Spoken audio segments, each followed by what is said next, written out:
We got to get out of this hot summer. I'm glad it's almost August, guys. I know it's going to be the last full month of summer is August. Yeah. August. We got a lot of stuff coming up in August here on the show too. I know it's going to be a fun one because we're going to talk about all animated movies. Something I've always wanted to do. We're going to do animated August. Animation, animated, one of the two. Pick your choice. Pick your poison, really. Yes.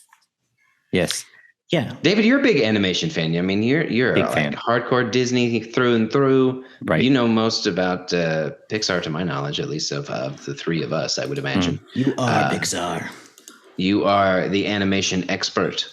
Right. I wish I was good at it. I wish I could animate. I wish I was a very good drawer, but I think I never had the patience.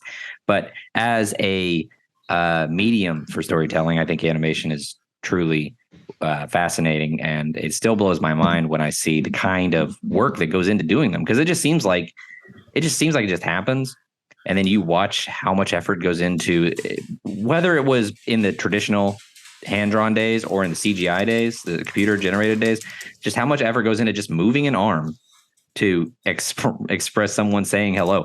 Like, it's a lot of work. So to me, it's a fascinating thing.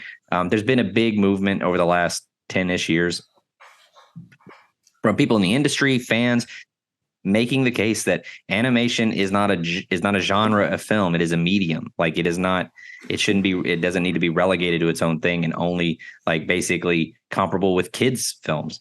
It can be more than that. And so I've always been really interested in that. So I wouldn't call myself like a super expert, but I love it. I love researching. I love studying about it. It's always cool. Yeah, and we've got a pretty diverse selection, I think, this month.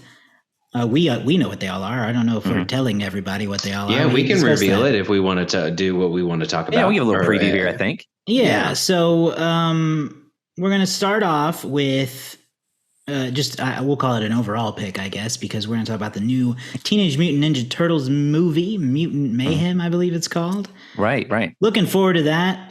Hopefully this is the TMNT reboot that sticks. They've been rebooting it a lot over the past 15 years, I guess. Yeah. We've had the TMNT cartoon, the TMNT Michael Bay movies. Yes. And now this. And this one actually looks really fun. It looks like a return to form of that original Ninja Turtle cartoon that kind of popularized it. I know it started as a comic, but that cartoon kind of took off. So we're going to start there. I'm excited. And then we've got individual picks for the three of us. Right. Right. I think we'll probably lead with your pick, Josh.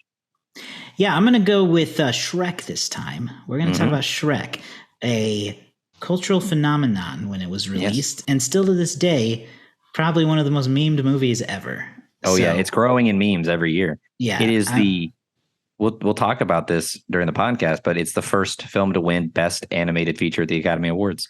I didn't know that. I'm excited. The award category didn't exist till 2001, and Shrek won the very first one. I think I watched Shrek at some point during the pandemic. So it's a somewhat recent rewatch, I guess, but I'm excited. And then I don't know who we're going to go next between you two. What are we thinking? Well, I don't know because, Gary, you know exactly what you're going to pick. So I don't know if we'll do it in this order, but you know what you're picking. Go ahead. Yeah, I'm going with, in celebration of Disney 100, I'm going with an offbeat cult classic. It's from the Disney Dark Ages. I'm going with The Great Mouse Detective.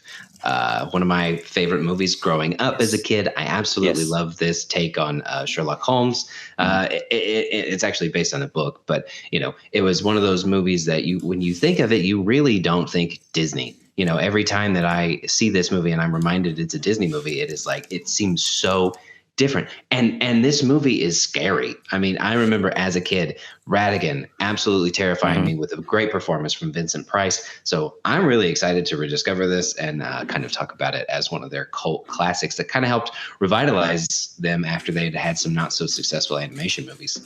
100%. One of my favorite movies as a kid. Loved The Great Mouse Detective. Just everything about it. I don't know. It's such a feeling. And we'll talk about this when we do this show. But that film is the first time Disney ever used any computer generated footage.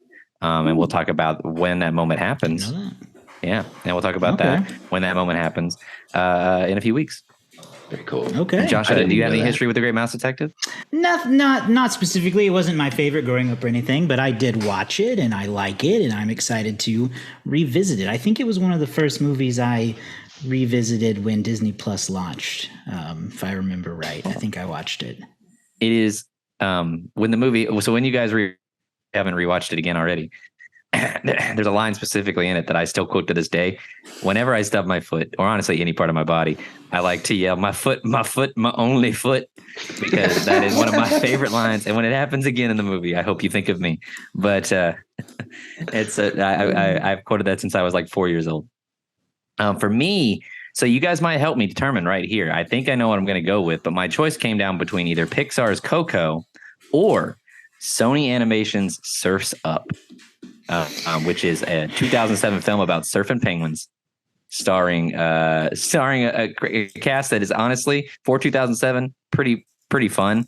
For 2023, might be a little problematic, but we'll get through it. Casey Affleck, no, no, not Casey, but it's Shia LaBeouf. Okay. I can't help. I've not seen either one, so I am of no use. I know my my late Pixar repertoire is weak. So I have wanted to see Coco. So I'll take the excuse to say, I'm down for Coco. Well, here's what I'll say. I know Josh also said he hadn't seen Surf's Up, and Josh, you have seen Coco? Yes. I'll do Surf's Up just for the sheer shock of it. Just so you guys may hate it, you may love it. I think it's an underrated, honestly, it's a super experimental film when you break it down. So I think I'm going to go with Surf's Up, but I do highly recommend Garrett. You see Coco? It's my favorite Pixar movie of all time. I want to. Yeah, it's on my list of things to catch up on. And then speaking of movies, go ahead. I was going to say. Go ahead. I was going to say, what are some of your guys' favorite animated movies that we talked about growing up? For me, again, depending on how you want, I look at like the Toy Story 1 through 3 is my Back to the Future of animated films. It's really the one that I always go to think of. More modern ones, obviously the Spider-Verse movies are just absolutely fantastic when it comes to sheer animation and things that stand out that they do. For me, storytelling, Mitchell's versus the Machines was a movie that really connected with me. And you talk about that storytelling and ways that animation is something bigger and different. And then growing up, Who Framed Roger Rabbit, The Rescuers Down Under, those kinds of movies were some of the ones that really resonated with me a lot. And I can revisit to this day and still just be like, oh, these movies are perfect. Yeah. I think Toy Story 1 is my favorite animated movie. I think it's the one that I feel the most fuzzies over, a lot of nostalgia involved, and it's still wildly rewatchable. I quote it probably weekly.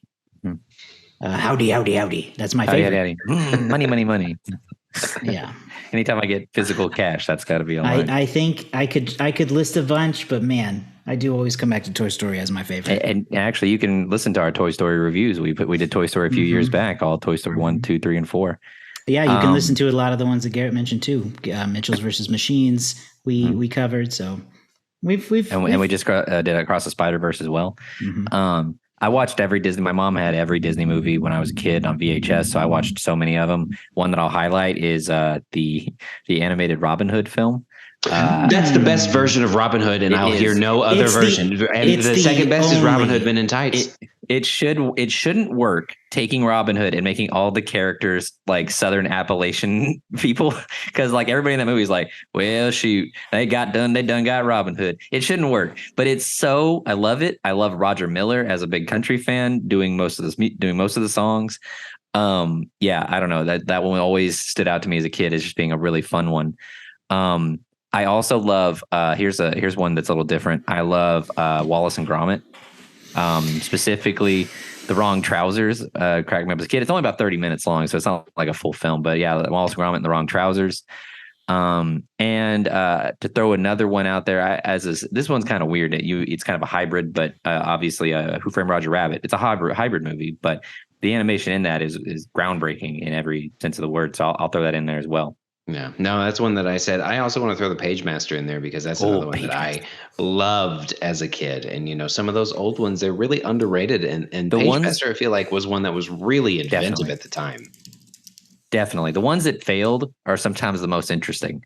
The ones that 100%. didn't Those work out cult so great. classic animations, again, like even The Great Mouse Detective, some of those that you haven't seen are the ones that really are worth watching. One, I know we're going to do an audience pick. One, some movies that I'd love to include in that are Studio Ghibli films, because I have not watched most of those. So I would be really, they're anime, and they're by Miyazaki, who is highly influential. He was a big influence on John Lasseter, who started Pixar. And so I think it'd be interesting if we got the opportunity to do one of those. So I'd love to put that in the pool for the audience pick as well. One of those, any of them. Spirited Away is probably the most famous, or any of them really. Mm-hmm. Josh, you kind of made a grimace. Oh, sorry. When I said Wallace and Gromit. Yeah, they don't do it for me. That's okay.